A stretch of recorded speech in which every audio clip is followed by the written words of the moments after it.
All right. Hello. Happy Monday afternoon, everybody. Welcome back to the Conservation Conversation. I'm Eric Crown, and I already know that. Here, let me actually adjust this a little bit. Coming live today from one of the offices at Preemptive. As I talked about before, I'm moving some stuff around, so we are in the process of shifting around. So Preemptive has offered their office up so that we have something good here to do. So if you're watching, and you're watching on Facebook, hey, Paula, nice to see you. You can go over to my YouTube. The Facebook here is kind of the behind the scenes camera, and the YouTube actually will have all the videos, all the images, all the pictures, and everything else. Hi, Rhonda. Thanks for joining in today. So today we are going to talk about the ocean, and we're going to talk about fish stocks, and we're going to talk about how the fish stocks can be a barometer of the health of the oceans, because we're talking so much. We hear all these things about what's happening with the climate, what's happening with everything. So what we're going to do today is actually talk about what is happening. And it's amazing today. It's great because we're also going to talk about how you can get involved, and everyone can get involved. And hey, Paula, thank you. Yes, all's well. Working really hard. I have a lot of great things coming up this year. I'm very excited. But here we are on episode 19. Hey, Vin, my friend from Cambodia and Australia. Vin, I hope everybody is doing okay and your family's okay in Australia. That has been an amazing story to watch unfold, and it's been really tragic. And, everyone's heart goes out to you guys out there. I've got some friends in Melbourne, and they're starting to get a lot of smoke too. Hey, Cody, thanks for joining today. Carrie, hey, everybody. So today we're going to we have a great guest today. We have somebody that's going to be in from reef.org, and all my friends that are divers probably know about reef.org, REEF.org. It's an organization that allows you to become a citizen scientist and go out and actually do surveys that will help.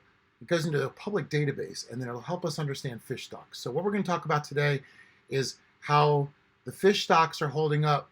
Everybody talks about fisheries, and we know that the fisheries are declining. We're going to talk a little bit about that, but nobody talks about the other part of things, which are the recreational areas, places where people snorkel, reefs, coral reefs. When I was in the Philippines, we busted a lot of illegal fishing inside of coral reefs, inside of marine protected areas.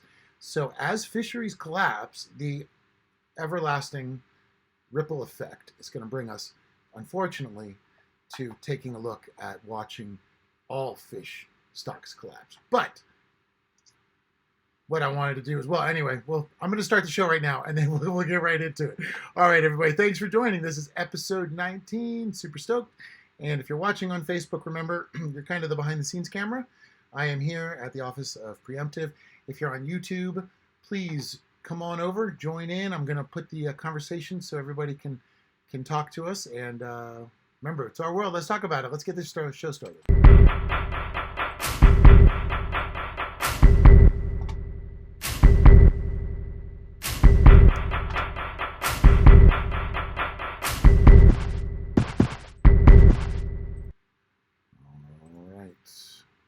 Go. And we are back. Let me just put this chat in so everybody can join us, guys. So if you are on YouTube, please feel free to pop in and join the conversation. All right, so here we go, everybody. Hey, Dave. Hey, hi. I hope you guys had a great event. I really wish I could have been there. Everybody, Dave does an amazing job with my friend Heather of doing restoration on an old tugboat. And it's amazing to see because it's the heritage of our understanding with the sea. And the sea is what we want to talk about today. Today, I wanted to start talking about surfing. So the first quote is from the most legendary surfer everyone who surfs knows, Duke Kahanamoku. Now, Duke was the first guy that brought surfing internationally, and he's very well known. He's one of the most amazing surfers anyway to begin with. He had these giant 12-foot wooden boards, and the guy was just incredible. But Duke said, just take your time. Wave comes, let the other guys go, catch another one. So, it sounds very simple at first, but what I want to talk about today is, hey, Heather, nice to join. Thanks. Hey, Coralie, thanks for joining in. So what I want to talk today about is conservation. It's a very difficult topic. And today we're going to talk about fish stocks and fisheries collapsing. But I don't want everybody to walk away with an end of world doomsday scenario in their mind. What we're going to talk today about is how we can change all this. That the reason that we need to bring it to light is to bring it to light so that everybody knows what's happening. But after that, there are ways we can change. And that's what reef.org does. And that's what our guest Madalyn is going to talk today. She's going to be joining us in actually about 10 minutes or so, maybe 5 minutes or so. So let's go through now and let's talk a little bit about what's happening out in the oceans. Now, the reason is that I talk about conservation is because I was talking to a friend the other day, and I realized that it's very much like surfing. If you're in, there's an area called the impact zone where all the waves crash on you. And if you are in that area, you're just going to get it on the head. And sometimes you have to take it on the head. It's not your wave. It's not your position. And then you have to get out and you have to find the right position. So every wave can be somebody's nightmare or somebody's best ride of their life, depending on their position within the wave, depending on how fluid they are to be able to work with nature. And that's what we're talking about here, are the laws of nature. And they're very different than the laws of man, and they often overtake the laws of man. So I think that that, to me, is a very important thing. When I first started learning how to surf, the first 3 pieces of advice. So I learned how to surf in Venice, California, with all these guys. They're called Dogtown, which are the original kind of Venice surfers, hardcore crew. They taught me how to surf. And hey, good morning. Hey, Josie. Thanks for joining. So the first 3 rules I learned about the ocean were: never take your eyes off the ocean, never take your eyes off the ocean, and never take your eyes off the ocean. So that's when I learned the great respect for the ocean in the beginning. So again, conservation is just like riding waves. You have to position it, you have to find the right wave, and sometimes you're going to get hit on the head, and sometimes you're going to have the most amazing victory of your life that you'll hold inside of you forever. And that's what propels all of us to continue on, because conservation's hard, but don't let it overwhelm you. Don't let it feel disappointing. And I wanted to bring that up because we are going to be talking about some kind of heavy stuff today. So first I wanted to talk about reefs. Now, since the 1980s, the tropical coral reef coverage around the world has declined by 30 to 50%.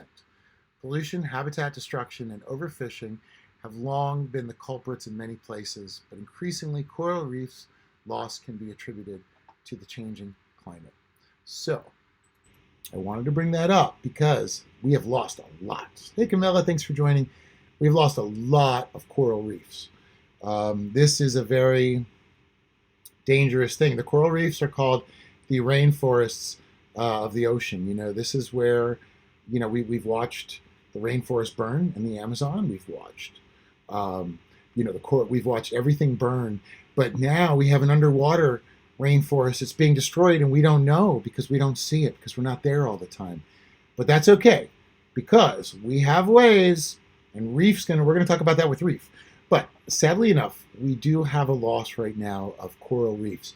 This is creating a huge imbalance. We also have a loss of collapse of commercial fisheries. And again, it's not an indictment about fishing. Hey, my cousin Mindy. Hey, Mindy, thanks for being on. This is about illegal fishing that is costing people a lot of problems. So you have to remember that an estimated 70% of the fish populations are fully used, overused, or in a crisis as a result of overfishing. If the world continues at its current rate, there will be no fish left by 2050. Now, I was in the Philippines, we were in Cambodia, we were in Vietnam. We saw Vietnam, actually, their fisheries have collapsed. So their boats have to go into other waters and take fish. So they go into Cambodia and they go into surrounding waters. And I watch these battles unfolding on the water, and it's a very problematic thing. So we have commercial fisheries destroying the fisheries. So we know that that's happening. But what's happening inside of the marine protected areas where the coral reefs are? What's happening closer to shore where the reefs are and the wildlife is abundant or not abundant? What's happening exactly? Now, the coral reefs, they're extremely important to the ecosystem of the ocean, and they are a barometer to how the ocean works. So hey Jessica, hey Sylvia, thank you for joining. So what I wanted to do is I wanted to show you guys a quick video that we shot in the Philippines. We went to a famous dive spot called Apo Reef, and we were extremely shocked at what we found when we went to Apo Reef, because it's supposed to be one of the nicest dive spots in the world. It's a dive destination, and so anyway, I wanted to show you guys this video real fast, and then when we come back, we are going to have.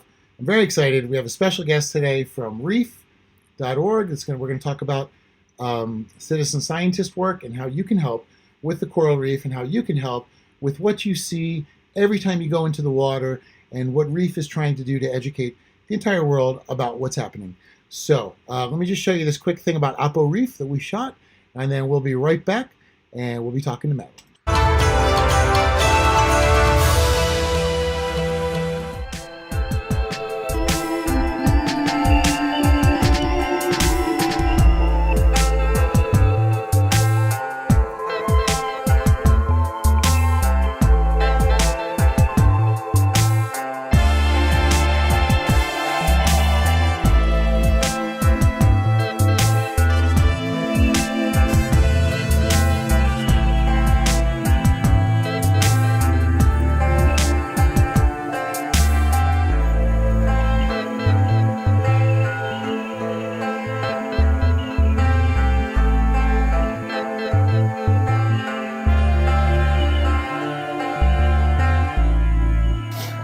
So there's Upper Reef. Was not what we expected, eh? A lot of the coral's dead. Like there's just a lot of it dead from coral bleaching. I don't know if if you might be able to see it from the camera that I took down, but it was a lot of, mostly brown and dead. There was some live, like maybe 10-15%, but mostly dead. A real shame. Plenty of fish, plenty of herbivores. Like often, one of the problems when you clean an area out of fish, there's no fish to eat the algae off the corals, and that often helps kill the corals. But in this case, there's plenty of herbivores to go eating off the algae. So the problem is the water temperature is just too warm. And like here, like probably at least 30 degrees, at least 30. Even the hottest time of the year for the water, so disappointing.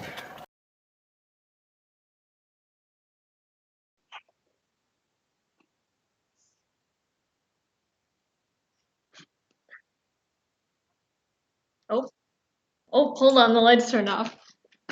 Okay. There we go. Sorry about that. So our full name is Reef Environmental Education Foundation, but it's just Reef for short. You can call us Reef.org or just Reef, whatever people prefer, whatever's most catchy to them.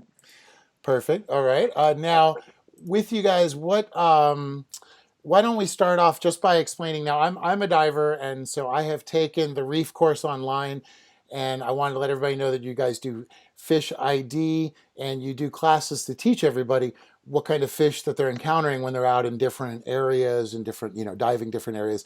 But if you can kind of give us an idea of what this information is and how you guys use it, with the database.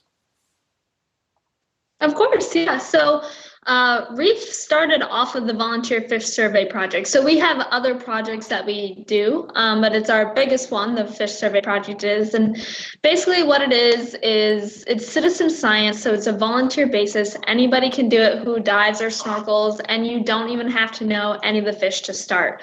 We help you teach all the fish and stuff, and we let you get to know the fish, and you can either use our online resources or come to us and we can teach about it, like with classes and expeditions and stuff like that.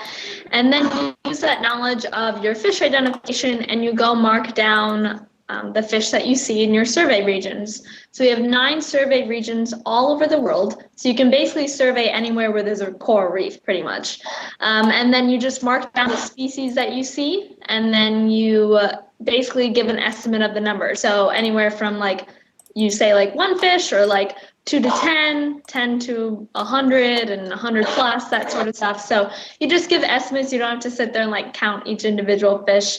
And then you submit that data onto our database, and the database is accessible to everybody and anybody who wants to access it. So it's been used in research publications by scientists and conservationists, biologists, but it's also just able to use, like if you want to say, I want to go find a thresher shark diving, where's the most common spot I can find a thresher shark, and you can use our data to do that. So it can be used anywhere from you're interested in where to find a particular fish to tracking fish species abundance, and where particular fish are found, if they migrate, where invasive species can be found, all sorts of stuff like that. So anybody can access our data.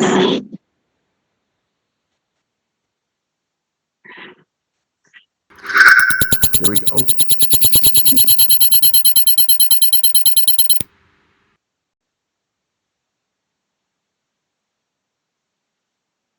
In the broadcast there. Oh, There you go. Sorry. Okay, continue, please. okay. Sorry, if you're on Okay. Facebook, you're going to have to go to YouTube in order to be able to hear Madalyn. The Facebook does not have YouTube patched in.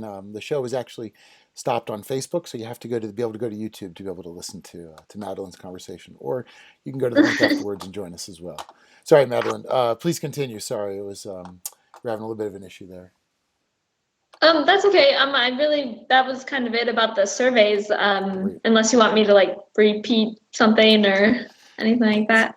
No, that's okay. You know what? Because we're going to have the video on, so it's good. Now, with what you've seen, how are fish populations looking? I mean, we hear a lot about it, but with the day-to-day work that you do, what do you see happening? I mean, typically, when I'm diving, I'm just diving here in Florida. So I'm not really, I go on dive trips and stuff. So it's hard to see like drastic changes all at once. A big problem here that we have are invasive lionfish in the waters. So we have another program about invasive species. So that's another reason why stuff like our fish surveys are so important. And, we can find invasive species through the surveys, because you never know when that one dive's going to be where someone finds a species that's not supposed to be there. So you always have a chance of seeing something that isn't supposed to be there. And then you can track if we record what depths we were diving at. So if people are noticing this fish has been hanging out in a lot shallower depths than it usually does and stuff like that. And then they're like, well, let's see why that is maybe and do a study there. So I personally haven't seen any drastic changes yet. Except for the invasive species. We see the invasive species and stuff like that. But you never know when that one dives is going to be, like I said, where something might be drastic. You might find a new species, you might see an invasive species, you might start seeing a deplete in certain populations of fishes and stuff like that. And I'm sure it's been like that in all of our survey regions. We also track invertebrates and stuff like that in certain regions. So out in California, where there's a lot more invertebrates, we track them. And there's a lot of stuff that can affect their population. So I'm sure there's a lot of things that other people are seeing. I just personally haven't seen any yet. So, but they are out there. Yeah. Gotcha. Now I'd like to talk a little bit more. And hey, Valerie, thanks for joining us. Hey, Kelly Lee, thanks for joining. And again, everybody watching on Facebook, please pop over to YouTube so you can join in the conversation. Type your comments, ask questions. We have this amazing resource right here, and I would love for everybody to get involved. And feel free to ask Madalyn any questions that we have. So there we go. So okay, so Madalyn, what I was curious about is, for people that are kind of tuning in as well, the coral reefs are sort of an idea of this kind of exotic, vacation sort of location. But if you could help us understand how important they are within that ecosystem and what it means that they're operating properly, and also a little bit about the threats that they're facing in today's world. Of course, yeah. So, the coral reef system for the Florida Keys is so important because it drives so much of the town here. So many people come to visit the Keys to dive on the reefs. And, we get a lot of people saying oh, they're nothing what they used to be like and that sort of stuff. And they're not as big as they used to be and they're not as healthy as they used to be. And the coral itself has it has degraded over time, which is expected to happen when you have all these people on it, climate change, that sort of stuff. But there are so many efforts being put in place to save them. Like Coral Restoration Foundation is here, and they're, out planting corals and stuff. So there are a lot of efforts being done to help save them.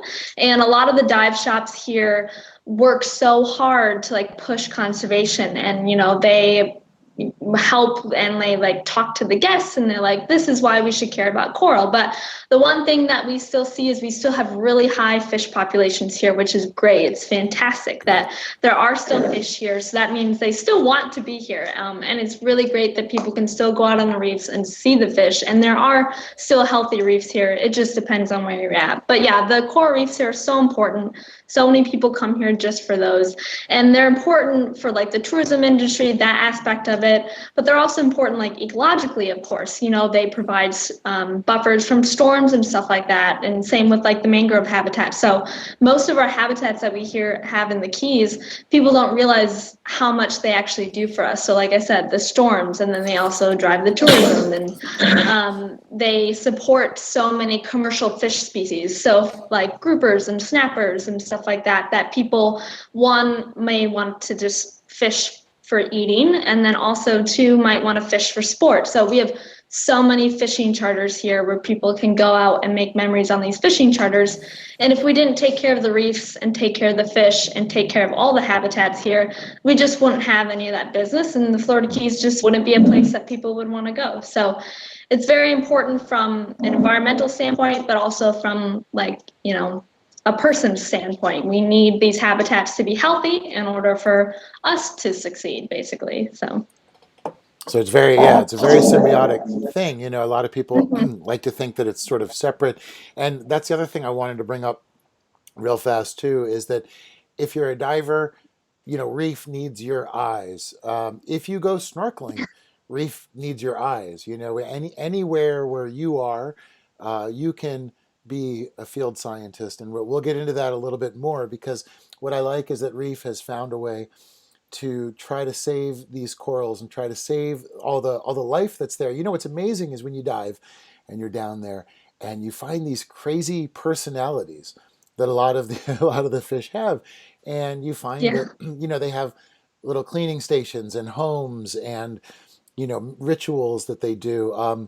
When you're diving, is there any kind of one that kind of stands out to you that's sort of a funny sort of ritual that you see, or something interesting down there that you want to share with everyone? Rituals. There's like so many fish where it's like when I'm diving now, I like to give the fish like personalities. Like, I wonder what this one's thinking about. And I love the little like balloon fish. They look like they can't really swim that well, but they're trying their best and stuff. And there's just so many great fish. And there's a lot of fish so like we have some Nassau grouper here, and they're super curious, and sometimes they'll follow you around, and they'll get right in your face, and like they want to check out your camera and stuff. And same with like damselfish. They can be like aggressive, but they're so small that it's like funny almost. So they'll like bite at your camera if you get too close to them, but they're so small, it's just so funny. So yeah, it's like not only if you do surveys, you're paying attention to the fish more, and you learn that like fish have like almost personalities. Like, I don't want to give them like human characteristics, but it's like they do show different behaviors that are specific to each species, and it's fun. It's fun to learn about it. It's fun to see that, and then in your head giving them different like backgrounds and life stories and stuff. Love that. Yeah, they really do. They have some amazing personality down there. And you start to realize they have social structures, and there's so many other forms of communication that people tend to overlook. And, once you drop underneath the water, this whole other universe just opens up. I mean, it's very, very mind blowing. Now, I wanted to out also, what was your draw to get into it? A lot of people here on the show, I myself included, we all have personal reasons, and we're all very much activists, that try to help in different ways. What drew you into this topic, and how did you end up here? Well, I've always loved, being outdoors and stuff. My family grew up like camping, hiking, fishing, all sorts of stuff like that. So we've always been surrounded by the outdoors. Like the outdoors have really driven a lot of my passions and what I like to do and like family activities. And then in college, I really started getting into conservation because I started hearing about, all the problems with the world and like all the issues that the natural world is facing. And I've always loved the ocean and stuff, but I never really got super involved with it until I took a scuba class in college. And then I said, I love diving. And so that was like my gateway into getting into ocean conservation, marine conservation was scuba diving. And then I just fell in love with it. I got different like internships and jobs, doing different educating in marine conservation with the kids, and just seeing the kids become so passionate about the same things I loved. It was fantastic, and I just fell in love with it. And that's kind of what brought me to Reef, because we want to like give our passions to other people. We want them to think that you don't have to be like an actual like biologist or scientist to make a difference or to help or to, do your part for conservation. And I love that aspect of it, that you don't have to be like a professional scientist to make a difference. So that's what really drew me to Reef. And and then I started off here as an intern in about a year ago, and then I just never left. So yep, it's been great. Ah, that's great. It's such a great organization, and again, it's such a unique thing to not only enlist the help of everybody, but to make it all publicly accessible. And that's the other thing I love is that you can go into the database online and you can look at what's there, and you can see it. Now I have, let's see. It's not the best, but you guys can take a look online here if you're watching on YouTube. I have the website up, and you can take a look, and there's all these programs. You can see that there's the Volunteer Fish Survey, the Invasive Species. There's a bunch of different programs. So I recommend everybody go to reef.org around the world, because we have also a nice international audience here, and everybody, go check it out and see. And so now when you do the reef, so again, I got to take one of the classes and did the Reef ID uh, class, which was really fun, and it was very easy to do. And if you're at home and you're nervous about doing an online class, or you've never done one before, they make it so easy for you, and it's so fascinating. But Madalyn, could you talk a little bit about, if you're a diver that wants to get involved now and they go to the website and they want to, to take this class and do the survey, kind of walk us through that and let us know what that's like. Yeah, of course. So if you are a diver or snorkeler and you have never done a fish survey, you've never heard of Reef, definitely go to our website, reef.org, as you said. And one thing that I always tell people is join our membership, because it's free, and people are a little hesitant about that because they're like, we don't want to get like a bunch of spam emails, but we only send out like a few emails here and there, like once a month or so. And basically it just keeps you updated on everything that